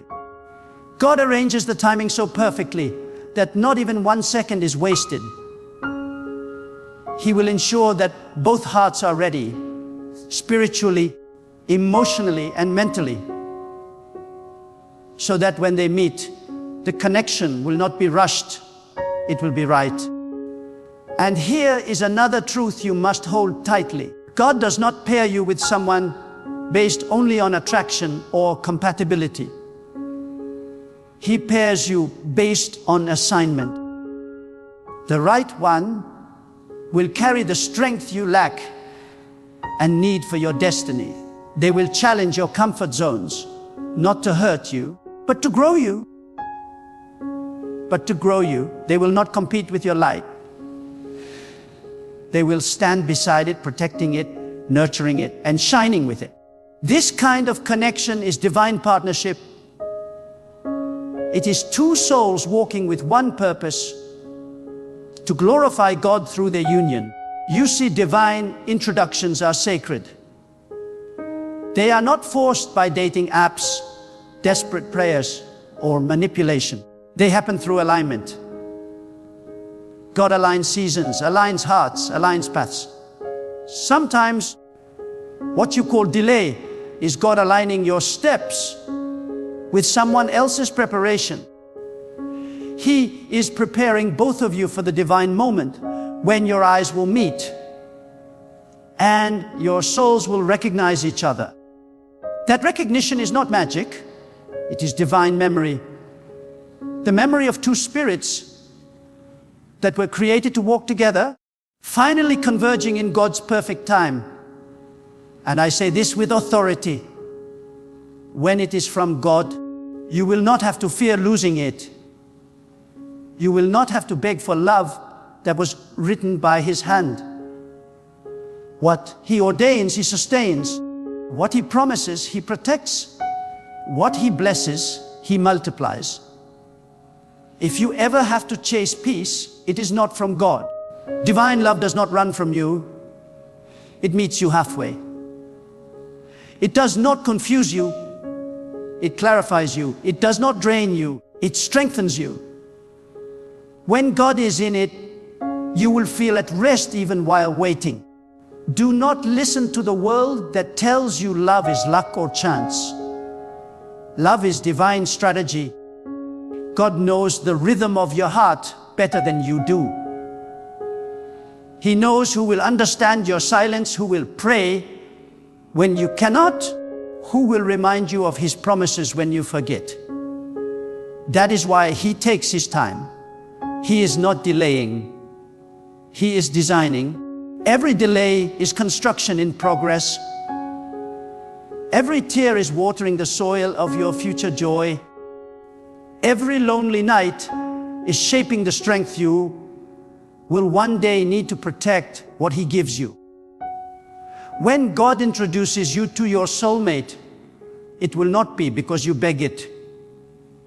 It will be because you became ready. The introduction is the reward for spiritual readiness. You cannot meet divine love while walking in doubt. You cannot receive divine connection while carrying bitterness. God must first remove the residue of your past. He must cleanse the wounds that caused you to love from pain instead of peace. Only then can He release what is sacred into your life. Because divine love is holy ground, and you must enter it barefoot, free from pride, ego, and fear. There will come a moment when everything aligns. The timing, the energy, the readiness, and suddenly there they will be. Not as a stranger, but as a missing melody your soul already knew. You will not need to ask God to confirm it 1,000 times. Your peace will be the confirmation. You will feel the same calm that comes when a prayer is answered. It will not shout for attention. It will speak quietly, and yet it will command your whole being to listen. And then you will understand why God made you wait. You will understand why it took so long, why every other door had to close. Because when you finally stand before what was meant for you, you will realize that nothing was lost. Every delay was protection. Every disappointment was redirection. Every lonely season was preparation. God had not forgotten you. He was aligning you. So, do not lose faith while waiting. Do not question God's timing. Your story is being written with divine precision. Every day you stay faithful, you move closer to that moment of introduction. Every act of obedience, every prayer, every tear, it all draws you nearer. God is not silent, He is strategic. He knows where your soulmate is right now, what they're learning, what they're letting go of, and how they're growing. Trust that while you are praying for them, they are also being shaped for you. And when that introduction happens, let love remain rooted in God. Do not let the beauty of the connection make you forget the one who created it. The same God who brought it together must remain the foundation that keeps it strong. Keep Him in the center of every conversation, every decision, every plan. For love that begins in God can only grow in His presence. Because when God introduces you to your soulmate, it is not merely the meeting of two people. It is the merging of two destinies, the uniting of two prayers, the fulfillment of two journeys that were always meant to meet at the altar of divine timing. And when that moment arrives, you will not just find love, you will find purpose, peace, and proof that God always keeps His promises. When God begins to align your life with your soulmate, He doesn't do it through chaos or confusion. He does it through order, through divine orchestration. God never introduces destiny in the noise. He introduces destiny in stillness. When your heart has learned to rest in Him, when you no longer chase validation or search for affection in every direction, that's when God begins to whisper, know you are ready. You see, a soulmate is not someone who completes your emptiness. It's someone who reflects your wholeness. God will never join two broken souls to make a whole. He joins two complete spirits who have both been refined by waiting, by surrender, and by faith. There comes a sacred point when God looks at your life and says, you have passed the test of isolation. You have endured the season of silence. You have grown in obedience and learned to listen. And when that moment arrives, He moves swiftly. Suddenly, paths cross without explanation. Timings align with perfection. And what once felt delayed begins to feel divinely on time. That is how God introduces you to your soulmate. Not through human manipulation or emotional desperation, but through divine timing and spiritual readiness. Many people ask, why hasn't God introduced me to my soulmate yet? And the answer lies not in the absence of the person, but in the preparation of your spirit. God's greatest introductions come after the deepest purification. He will not allow you to meet the right person while carrying the wrong mindset. He will not unite you with destiny when you are still bound by the habits of your past. God prepares your heart before He presents your blessing. Sometimes the waiting is not a delay. It is divine protection. God is not withholding your soulmate from you. He is protecting your future from premature exposure. When God introduces you to your soulmate, it won't be through 1,000 words. It will be through peace. The connection will feel sacred, not impulsive. It will not come from lust, attraction, or convenience. It will come from divine confirmation. God will align your spirit with theirs, and your souls will recognize each other, not because of history, but because of divine destiny. There will be a knowing in your heart that this connection carries purpose. God does not waste divine unions on temporary emotions. He joins two souls that will serve a higher purpose together. Two people who will honor Him in unity, who will walk in purpose, and who will protect each other's peace. When God is about to introduce your soulmate, He often isolates you first. He removes the wrong people, closes unnecessary doors, and silences the noise that once distracted you. This isolation is not punishment, it's positioning. God is setting the stage for divine introduction. It is in solitude that you learn to discern His voice, to recognize His hand, and to understand His timing. When you stop begging for love and start building your spirit, that's when God begins to move. The introduction of your soulmate doesn't start with meeting them. It starts with meeting yourself, the version of you that God designed before the world wounded you. Sometimes God allows you to meet your soulmate in an unexpected place, at an unexpected time, through an unexpected situation. Because destiny doesn't follow human logic. You might think you're just passing through a season, but God is writing a story. Every step you take in obedience becomes a doorway to divine encounter.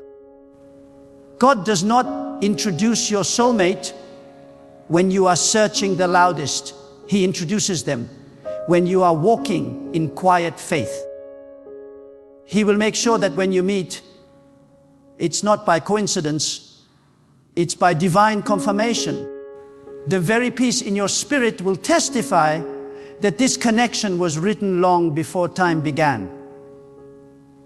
And yet, before the introduction, there must be pruning. God will strip away every false attachment, every counterfeit connection, every emotional dependency that could blind you from recognizing what is real. Because if your heart is still holding on to something that God has already released, you won't have the space to receive the one He is sending. The process may hurt, but it's holy. The loneliness may sting, but it's sacred. Every ending orchestrated by God carries a divine beginning within it. When one person leaves and peace follows, that's not rejection, it's redirection. God is clearing the path so that the right person can find you without obstruction. When God introduces you to your soulmate, the encounter will be more spiritual than physical. It will feel like your souls have met before, like a conversation between spirits that have been waiting to unite for purpose. You'll sense divine alignment rather than emotional infatuation. And here's the truth. God will never send your soulmate to heal your wounds. He will send them to grow your purpose. They will not arrive to fill a void, but to expand your calling. God joins two lives that together can accomplish what neither could alone.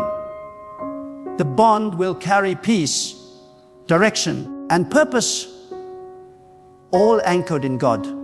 Your soulmate is not someone you chase, it's someone you attract through your alignment with God.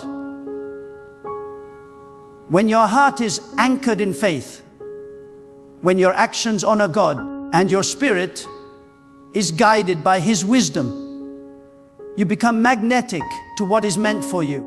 Divine attraction is not about looks or status, it's about alignment. The same God who designed your destiny has also designed your soulmate to complement it. And when you finally step into obedience and purpose, your paths converge without effort. God orchestrates divine meetings where human effort would have failed. So if you're still waiting, don't rush. Because in the waiting, God is writing. He is scripting a story more beautiful than anything you could imagine. He is preparing your heart to love selflessly, to recognize purity, to appreciate commitment. You will not have to question if it's from God. You will know because it will carry peace, purpose, and presence. The peace will confirm it. The purpose will sustain it. The presence of God will protect it. When it's divine, it doesn't demand, it flows. It doesn't drain, it fills. It doesn't confuse, it clarifies. Before God introduces your soulmate, He first introduces you to your worth. Because if you don't know your value, you will mishandle what He sends. Many lose divine connections, not because they weren't meant to be, but because they weren't ready to receive them. God will train your heart to love with patience, not possession, to serve with humility, not pride, to protect, not control. The soulmate God sends is not a replacement for Him. It's a reflection of His wisdom, an instrument through which His love is experienced in human form. But make no mistake, God must remain the center. Because if you ever elevate a human above the Creator, the relationship will crumble under misplaced worship. When God introduces you to your soulmate, you'll realize why every other connection didn't work. You'll see the divine wisdom in every heartbreak, every delay, every closed door. You'll understand that God was not ignoring your prayers. He was perfecting your timing. The moment you meet the one God has chosen, you will thank Him for every moment of waiting. Because you will see that He was not late. He was aligning. The introduction will not feel rushed or chaotic. It will feel destined, ordained, inevitable. That is the beauty of divine timing. When God moves, everything aligns. Your emotions, your peace, your purpose. You won't have to manipulate the connection. It will flow naturally because it was designed in heaven long before it manifested on earth. God's hand will be evident. The peace will be undeniable. And the union will be unstoppable, because what God joins together, no human force can tear apart. When God finally introduces you to your soulmate, it will not be just the meeting of two hearts. It will be the collision of two destinies. It will be a divine moment when heaven whispers, "Now the time has come." You will stand in awe, realizing that every season of waiting, every prayer whispered through tears, every lonely night that tested your faith, all of it was necessary. God was never silent, He was sculpting you. God was never delaying, He was preparing you. You will see that His timing was not just perfect, it was protective. And in that moment, you will understand something profound. Your soulmate was never the goal. God was. It was in seeking Him that you found yourself. And it was in finding yourself that He could finally reveal the one who was written for you. Love, in its truest and purest form, is not discovered. It is revealed by God. When two souls are aligned with His purpose, love becomes more than emotion. It becomes a spiritual covenant, an instrument through which God's light is multiplied on earth. So if you are still in the waiting season, hold your head high and keep your spirit steadfast. Do not lower your standards to meet human timelines. Do not chase what is not sent by God. Let your faith become your filter and your peace become your confirmation. The one that God sends will not confuse your heart or disturb your spirit. They will draw you closer to purpose. When God writes your story, you will not have to edit it with fear or force. It will flow in divine order. Let this truth take root in your soul. What is meant for you will recognize you. The one designed for you will not compete with your peace. They will complement it. The person God sends will not come to complete you.